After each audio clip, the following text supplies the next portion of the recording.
Turabasuhuje bene data, ubu n'amahoro nibane namwe. Tugeze mu mwanya mwiza handitswe ngo aho tugiye kureberamo amagambo aboneka mu gitabo cy'Itangiriro, igice cyaho cya 7. Buri wese tumuhaye ikaze.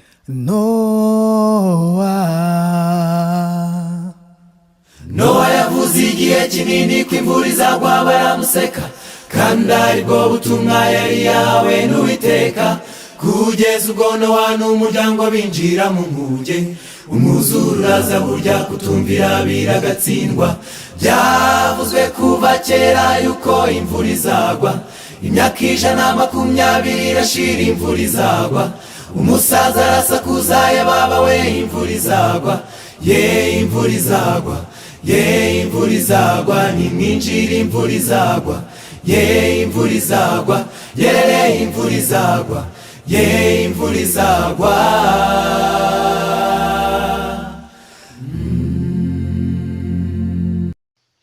Mucyo dusenge. Uwiteka Imana igira neza kandi Imana ishobora byose, abana batugushimiye cyane ineza yawe n'imbabazi zawe byabanye natwe. None ubwo tugiye kwiga ijambo ryawe, turakuragira ngo uzubane natwe, Mwuka Wera atuyobore. Amagambo yawe tugiye kwiga abure kutuyobora no kutwunganira, udusobanurire ibyo wandikishije kubw'Umwuka wawe wera, mu izina rya Yesu, amen. Natwe igihe kinini baratubwira ntitubyumve, ababwiriza benshi baduca imbere tukinagira, kandi mwibuke ko tugeze mu bihe bikomeye nk'ibyo kwa Nowa. Dusenga ubudasiba kuko igihe n'iki ngiki. Natwe igihe kinini baratubwira ntitubyumve, ababwiriza benshi baduca imbere tukinagira, kandi mwibuke ko tugeze mu bihe bikomeye nk'ibyo kwa Nowa. Dusenga ubudasiba kuko igihe n'iki ngiki. Byavuzwe kuva kera yuko umwami azaza, imyaka ibihumbi n'ibihumbi irashize umwami azaza. Ibyahanuwe biri gusohora, yemwe umwami araje, yewe umwami araje, yewe umwami araje, mwiboneze umwami araje, yewe umwami araje, yerere umwami araje, yewe umwami araje.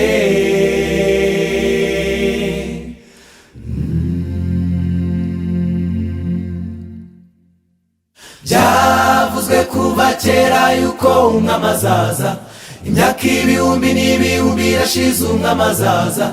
Ibyahanuwe biri gusohora, yemwe umwami araje, yewe umwami araje, yewe umwami araje, mwiboneze umwami araje, yewe umwami araje, yerere umwami araje, yewe umwami araje.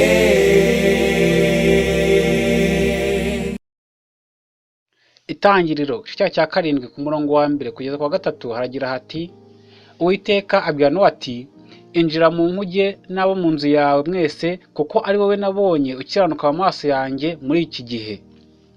Mu matungo yose no mu nyamaswa zose zitazira ujyanemo 7, ibigabo n'ibigore, no mu nyamaswa zizira ujyanemo 2, ingabo n'ingore, no mu nyoni n'ibisiga byo mu kirere ujyanemo 7, ibigabo n'ibigore, kugira ngo urubyaro rwabyo ruzarokoke rube mu isi yose.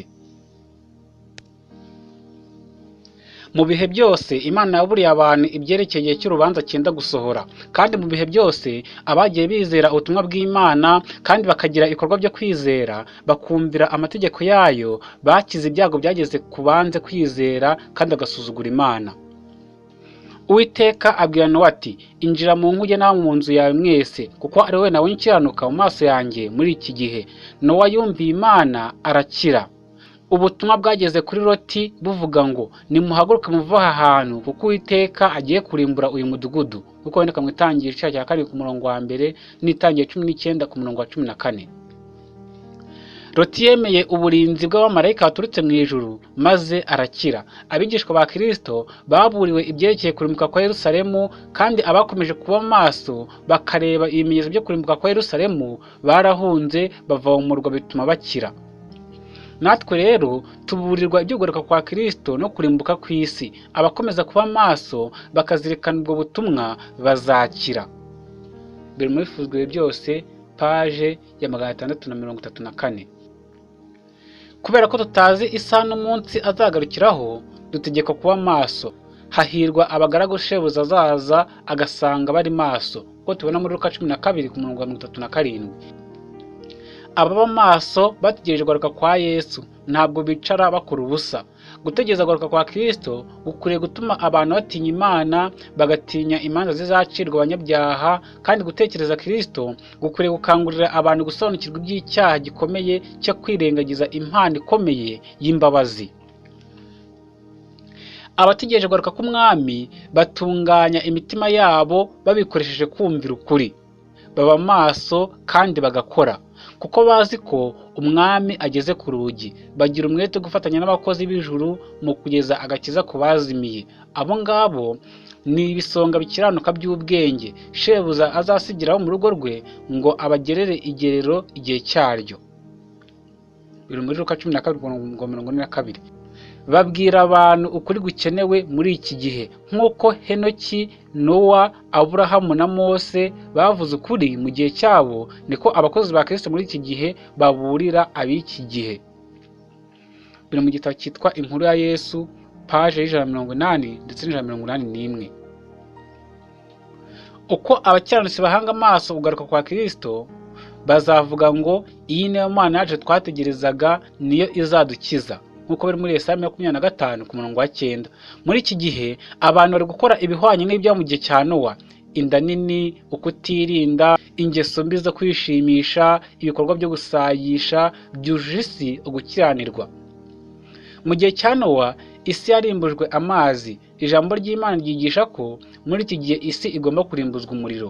Kubw'ijambo ry'Imana aribyo byatumye isi ya kera irengwaho n'amazi ikarimbuka, ariko ijuru n'isi bya none iryo jambo niryo nanone ryayibikiye umuriro uzatera ku munsi w'amateka urimbura abatubaha Imana. Urwaka rwa Petero 3:5-7, ndetse n'igitabo cyitwa Inkuru ya Yesu, paje y'181. Abantu babayeho mbere y'umwuzure bagize urw'amenyo imiburo y'Imana. Nowa bamwise umuntu ufite ubwaka kandi uri gukura abantu umutima. Abanyabwenge n'abakomeye bavuga ko uwo mwuzure w'amazi ari kuvuga utigeze umenywa kandi ko utazigera ubaho. Muri iki gihe ijambo ry'Imana ryitabwaho gake. Abantu baseka imiburo yaryo. Imbaga y'abantu iravuga iti ibintu byose bikomeje nk'uko byari biri kuva mu itangiriro ry'isi. Nta kintu gikwiriye kudutinyisha. Muri iki gihe irimbuka riraje. Mu gihe abantu mu bukobanyi bwabo bari kubaza bati isezerano ryo kuza ko ririhe, ibimenyetso biri kuzura. Ubwo bazaba bavuga bati nta mahoro, nta mahoro, nta kibi kiriho, nibwo kurimbuka kuzabatungura nk'uko ibise bitungura umugore utwite, kandi ntibazabasha kubikirana hato. Ni urwambere rw'Abatesalonike 5 ku murongo wawo wa 3. Yesu aravuga ati ariko rero nutaba amaso nzaza nk'umujura, nawe ntuzamenya igihe nzagutungurira. Biri mu byahishuwe cya 3, biri mu byahishuwe igice cya 3 ku murongo wa 3. Muri iki gihe abantu baracyakomeje gutwarwa no kurya no kunywa, barahinga, barubaka, bararongora kandi barashyingira. Abacuruzi bararangura bakanagurisha. Abantu bari guharanira imyanya ikomeye cyane y'icyubahiro. Abakunda ibinezeza bashungereye amakinamico, amasiganwa yo ku mafarashi n'urusimbi. Gukunda ibinezeza biri ahantu hose, nyamara igihe cy'imbabazi kirihuta cyane kurangira, ndetse urugi rw'imbabazi ruri bugufi gukingwa by'iteka ryose. Riri mu gitabo cyitwa Inkuru ya Yesu, paje y'181. Umukiza yaduhaye umuburo mu magambo agira ati ariko mwirinde imitima yanyu yo kuremererwa n'ivutu no gusinda n'amaganya y'isi, uwo munsi ukazabatungura. Nuko rero mujye mu amaso, musenge iminsi yose kugira ngo mubone kurokoka ibyo byose byenda kubaho no guhagarara imbere y'Umwana w'umuntu. Biri muri Luka 21 ku murongo wa 34 kugeza 36. Itangira igice cya 7 ku murongo wa 4 kugeza ku wa 9 haragira hati kuko iminsi 7 nishira nzashyanisha imvura mu isi, iminsi 40 ku manywa n'ijoro, nkarimbura ibifite ubugingo naremye byose nkabitsemba mu isi. Nowa akora byose uko Uwiteka yamutegetse. ubwo umwuzure w'amazi wabaga ku isi, Nowa yari amaze imyaka 600 avutse. Nowa yinjirana muri iyo nkuge n'abana be n'umugore we n'abakazana be ngo aticwa n'amazi y'umwuzure. Mu matungo no mu nyamaswa zitazira no mu zizira no ku nyoni n'ibisiga no mu bikururuka hasi byose, bibiri birinjira bisanga Nowa mu nkuge, ikigabo n'ikigore, uko Imana yamutegetse. Ibintu byose byari bitunganye kandi ntacyo Nowa yari asigaje, kuko inkuge yari irangiye. Marayika w'Uwiteka yoherejwe avuye mu ijuru yambaye ubwiza burabajyana nk'umurabyo, yahise akinga rwa rugi rw'inkuge, maze arangije uwo murimo wari umuzanye arongera yisubirira mu ijuru. Hatambutse iminsi 7 umuryango wa Nowa uri mu nkuge, imvura itaragwa ku isi. Muri iki gihe abo mu nkuge bari gushyira ibintu mu buryo, bitegura igihe kirekire bazamaramo imvura iri kugwa. Nyamara abatizera bo hanze bakomeje kubaseka kandi barabakwena cyane. Batekereje ko Nowa ari umubeshyi kubera ko ubuhanuzi bwe butahise busohora ako kanya ubwo yinjiraga mu nkuge, kandi ko bidashoboka ko isi yarimburwa n'umwuzure, kubera ko kuva mbere hose nta mvura yigeze igwa ku isi, ahubwo igihu cyazaga nijoro kigatosa ubutaka, urume rukawobeza imyaka. Biboneka mu gitabo cyitwa Impano z'Umwuka, volume ya 3, page ya 68. Imbabazi zari zimaze gukurwa mu bwoko bwacumuye, kandi inyamaswa zo mu gasozi n'ibiguruka byo mu kirere byari byamaze kugera mu buhungiro. Nowa n'ab'inzu ye bari mu nkuge, maze Uwiteka aramukingirana. Umucyo urabajyana cyane warigaragaje, igicu cy'ikuzo kimeze nk'umurabyo kimanuka mu ijuru, maze kibambika ku muryango w'inkuge. Urugi runini cyane rutashoboraga gukingwa n'abari imbere, rukingwa buhoro buhoro n'amaboko atagaragara. Nowa yakingiraniwe imbere, naho abanze imbabazi z'Imana bakingiranirirwa hanze. Ikimenyetso cy'ijuru cyari kuri urwo rugi. Imana yari yarukinze, kandi Imana yonyine niyo yashoboraga kurukingura. Biboneka mu Makuraniro n'Abahanuzi, page ya 57. Mu Itangira cya 4 ku murongo wa 10 kugeza 12 hagira hati: maze iyo minsi 7 ishize, amazi y'umwuzure asandara mu isi. Mu mwaka wa 600 w'ubukuru bwa Nowa, mu kwezi kwa 2 ku munsi wako wa 17, amasoko y'ikuzimu yose arazibuka, ibigomero mu ijuru yose iragomororwa, imvura imara iminsi 40 igwa mu isi ku manywa na nijoro. Iminsi 7 Nowa n'umuryango we bamaze mu nkuge, nta kimenyetso cyagaragaye cy'umwuzure wari ugiye gutera. Muri icyo gihe kwizera kwabo kwarageragejwe, cyari igihe cyo kunesha ku bari basigaye hanze.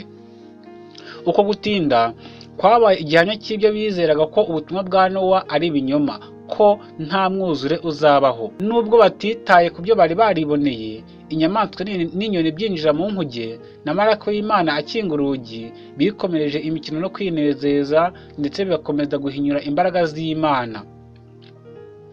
Hanyuma bazenguruka inkuge ari benshi cyane, bakoba abayirimo, babagize urw'amenyo birenze ibya mbere. Mu Makuraniro n'Abahanuzi, page ya 98 na 99. Iminsi 7 irangiye, ibicu byatangiye kwiyegeranya. Ibi byari bishya ku bantu babibonaga, kuko batari barigeze babona ibicu bimeze bityo. Bidatinze imvura yatangiye kugwa, kugeza ubwo abantu bayageje gutekereza ko bya bintu bitari iterabwoba. Igihe cyaje kugera, ubutaka bunywa amazi, ariko bidatinze amazi atangiye kuzamuka, maze uko umunsi utambuka akarushaho kuzamuka hejuru. Buri gitondo uko babonaga imvura ikomeje kugwa, bararebanaga mu bwihebe, kandi buri joro bavugaga kenshi amagambo agira ati imvura iracyagwa. Biri mu kinyamakuru Ibimenyetso by'ibihe kwa 10 Mata mu cya 901. Abantu babanje kubona imirimo y'intoki zabo ishiraho. Inyubako zabo zari zimbishijwe cyane, n'imirima yabo y'imizabibu yari myiza cyane. Imirima bari barubakiye mu bigirwamana byabo birimburwa n'imirabyo iturutse mu ijuru. Ibicaniro batambiragaho abantu byarasenywe, maze abasengaga ibyo bigirwamana bahindishwa umushyitsi n'imbaraga y'Imana ihoraho, kugira ngo bamenye ko ububi bwabo no gusenga ibigirwamana aribyo bitumye barimbuka. Uko umugara wakomezaga kwiyongera, ibiti, amazu, ibitare n'isi ubwayo byakozwaga hirya no hino. Ubwoba butagira ingano bwateye abantu n'inyamaswa. Uretse gusuma k'umuraba, imiborogo y'abantu bari barasuzuguye amabwiriza y'Imana yumvikanaga birenze guhinda kw'imirabyo n'inkuba. Satani ubwe wagombaga kuguma hagati y'ibyo byarwanaga yagize ubwoba yibaza niba nawe atari burimbuke. Yari yarishimiye gutwara ikiremwa muntu, akifuza ko cyabaho gikora ibizira kandi kigakomeza kugomera umutegeka w'ijuru. Atangira kuvuga amagambo yo gusebya Imana, ayishinja kutagira ubutabera n'ubwicanyi. Abantu benshi bari bameze nka Satani, nabo batuka Imana, kandi iyo baza kubishobora bari gusanga Imana ku ntebe yayo bakayigirira nabi. Abandi bahindaga umushyitsi, batera amaboko yabo hejuru, basaba abari mu nkuge ko babinjiza nabo. Nyamara kwinginga kwabo ntacyo byabamariye. Aho byari bigeze, abantu batangira kumenya ko hari Imana itegeka mu ijuru. Biboneka mu gitabo cyitwa Conflict and Courage, page ya 40. Batakiye Uwiteka binginga, ariko ntiyatega amatwi imiborogo yabo. Muri uwo mwanya uteye ubwoba, babonye ko kwica amategeko y'Imana ari byo bibateye kurimbuka. Noneho kubera gutinya igihano, bemera ibyaha byabo, ariko byanikize, nta kuzinukwa ikibi bari bafite. Bajyaga no kwisubirira ku byangwa n'Uwiteka iyo igihano gikurwaho, kandi ubwo igihano cy'Imana kizagwira isi irimbuzwa umuriro, abatihannye bazamenya aho ibyaha byabo bizaberekeza, ndetse bamenye n'icyaha cyabo ari cyo gusuzugura amategeko yera y'Imana. Nta kwihana nyakuri bazaba bagifite nk'uko mu gihe cya kera babigenje. Biri mu Makuba n'Abahanuzi, paje ya 99 na paje y'100. Itangiriro cyaho cya 7 ku murongo wa 13 kugeza 24 haragira hati: kuri uwo munsi Nowa yinjirana muri ya nkuge na Shemu na Hamu na Yafeti abana be n'umugore we n'abakazana be uko ari 3. Binjirana muri inyamaswa zose nk'uko amoko yazo ari, n'amatungo yose nk'uko amoko yayo ari, n'ibikururuka hasi byose nk'uko amoko yabyo ari, n'ibisiga byose nk'uko amoko yabyo ari, n'inyoni zose zifite amababa byose. Birinjira bisanga Nowa mu nkuge bibiri mu bifite umubiri byose biri mu mwuka w'ubugingo. Ibyinjiye byari ikigabo n'ikigore byo mu bifite umubiri byose, uko Imana yamutegetse. Uwiteka amukingeniramo. Umwuzure umara mu isi iminsi 40, amazi aragwira aterura ya nkuge ishyirwa hejuru y'isi. Amazi arakwira cyane, arushaho gukwira cyane mu isi, ya nkuge ireremba ku mazi. Amazi arushaho gukwira cyane mu isi, imisozi miremire yose yo munsi y'ijuru ryose irarengerwa, amazi agera mu kirere hejuru nka mikono 15, imisozi irarengerwa. Ifite umubiri byose byigenza ku isi birapfa, uhereye ku binyoni n'ibisiga n'amatungo n'inyamaswa n'ibikururuka hasi byose n'abantu bose. Ifite umwuka w'ubugingo mu mazuru byose, ibiri ku butaka byose birapfa. Ibifite ubugingo byose biri ku butaka birarimbuka, uhereye ku bantu n'amatungo n'ibikururuka n'inyoni n'ibisiga byo mu kirere bitsembwa mu isi. Nowa wenyine arokokana n'ibyo ari kumwe nabyo muri ya nkuge. Amazi amara iminsi 150 agikwiriye cyane mu isi. Ariko ku munsi wa 8 ibicu byijimye bibudika mu kirere, hakurikiraho guhinda kw'inkuba no kurabya kw'imirabyo. Bidatinze ibitonyanga binini by'imvura bitangira kugwa. Kubera ko ibintu nk'ibyo bitari byarigeze bibaho mu isi, abantu bakuka umutima, bose bongorerana babazanya bati: mbese aho Nowa ntiyaba yari mukuri ko isi igiye kurimbuka? Buhoro buhoro ikirere gitangira kwijima, maze muri ako kanya imvura irarindimuka. Inyamaswa zo mu gasozi zikubita hirya no hino zamazwe n'ubwoba, kandi kwabira kwazo kwikiranirwa n'imiborogo, bityo bikerekana iherezo ry'umuntu. Mu Makuba n'Abahanuzi, paje ya 57. Hanyuma amasoko y'ikuzimu arazibuka, imigomero yo mu ijuru iragomororwa, amazi avaga mu ijuru asuma biteye ubwoba, imigezi irenga inkombe yazo maze isendera mu bibaya. Amazi adudubiza ava mu butaka afite imbaraga nyinshi cyane zitarondoreka, kandi ajugunya ibitare binini cyane mu kirere, maze mu kugwa kwabyo bigatebera mu butaka. Biri mu Bakurambere n'Abahanuzi paje 57. Mu bwihebe bamwe bagerageje kwinjira mu nkuge, ariko bitewe n'uko inkuge yari yubatse, imbaraga zabo ziraganzwa. Bamwe bakomeje kugundira inkuge kugeza ubwo imbaraga y'amazi n'inkuge yikubitaga ku mabuye no ku biti byabakuyeho. Iyo nkuge nini cyane yanyeganyezwaga n'inkubi y'umuyaga yayiteraganaga hirya no hino. Imiborogo y'inyamaswa zari mu nkuge yagaragazaga ubwoba n'umubabaro zari zifite, ariko inkuge yakomeje kureremba ntiyagira ikiba, kuko hari hashyizweho abamarayika bo kuyirinda. Biri mu Bakurambere n'Abahanuzi paje 58. Burya Kristo niwe warinze inkuge kugira ngo idahungabana cyangwa yangizwe n'imiraba, kubera ko abari bayirimo bari bafite kwizera ko imbaraga ye ariyo ibarinze. Biri mu Rwibutso n'Integuza kuwa 12 Werurwe mu cya 901. Inyamaswa zigezweho n'umuraba zahungiye ku muntu zigira ngo ahari yabasha kuzikiza. Abantu bamwe bahambiriye abana babo ndetse nabo ubwabo ku nyamaswa z'inyambaraga cyane, ndetse nabo bihambiraho bibwira ko izo nyamaswa zibuterere imisozi zikagera hejuru cyane. Bamwe biziritse ku biti birebire cyane byari mu mpinga z'imisozi, ariko ibyo biti byarandukanye imizi yabyo, maze hamwe n'abantu bari babirimo byiroha mu mivu y'amazi. Aho bari biringiye umutekano hose ntihagize icyo habamarira. Ubwo amazi yakomezaga kuzamuka cyane, abantu bahungiye ku misozi yirengeye cyane kurusha indi yose. Kenshi umuntu n'inyamaswa barwaniraga kugira aho bashinga ikirenge, kugeza ubwo amazi yabatwaraga bombi. Biri mu Bakurambere n'Abahanuzi paje 58. Abantu bari bahagaze mu mpinga z'imisozi miremire gusumba iyindi babonye inyanja itagira inkengero. Imiburo y'Imana bahabwaga n'umugaragu wayo ntiyari gihindurwa urw'amenyo. Mbega ukuntu abo banyabyaha bari bagiye kurimbuka bifuje amahirwe bari barirengagije! Mbega ukuntu batakambye binginga ko nibura bahabwa isaha imwe yo kwisubiraho, andi mahirwe y'imbabazi, irindi rikaturutse mu kanwa ka Nowa. Nyamara nta jwi ry'imbabazi bongeye kumva. Urukundo rwanganaga n'ubutabera rwasabaga ko Imana icira urubanza icyaha.